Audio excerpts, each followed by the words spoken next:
మృగములను విచారించుము అవి నీకు బోధించును, ఆకాశ పక్షులను విచారించుము అవి నీకు తెలియచేయును. భూమి మీద మానవుడు దేవుని యొక్క స్వరూపంలో చేయబడ్డాడు. దేవుని ఊపిరి మనకి ఇవ్వబడింది, దేవుని యొక్క స్వరూపం ఇవ్వబడింది, దేవుని యొక్క రూపం మనకి ఇవ్వబడింది, దేవుని యొక్క ఆలోచన తలంపులు సమస్తాన్ని ప్రభువు మానవుడిలో పెట్టాడు.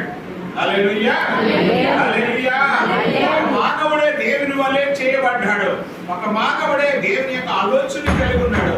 ఒక మానవుడే దేవుని ఆరాధించడానికి యోగ్యుడిగా శరీరము ఆత్మ ప్రాణము కలిగిన వాడిగా దేవుడు మానవుడిని చేశాడు.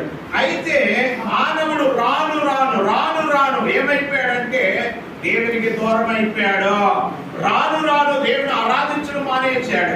రాను రాను దేవునిగా కొనవడం మానివేశాడు.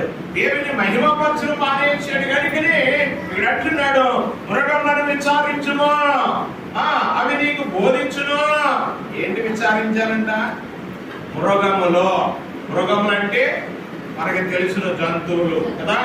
జంతువులు గాని పశువులు గాని వాటిని విచారించు, అవి మీకు ఏం చేస్తాయి?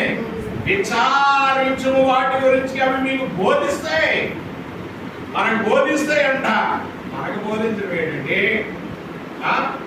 అసలు జంతువులకి మృగాలకి బుద్ధి జ్ఞానం ఉందా? చెప్పండి. వాటికి జ్ఞానం ఉందా? మాట్లాడే జ్ఞానం ఉందా? ఆలోచన ఉందా?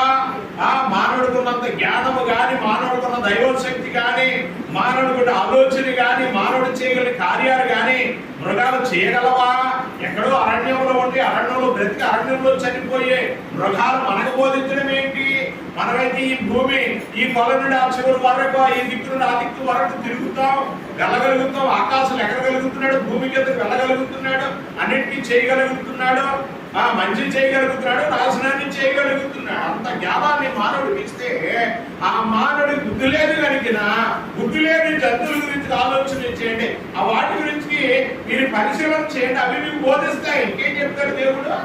మానవుడు దేవుడికి దూరం అయిపోయినప్పుడు జంతువుల గురించి ఆలోచన చేయమని చెప్తున్నాడు.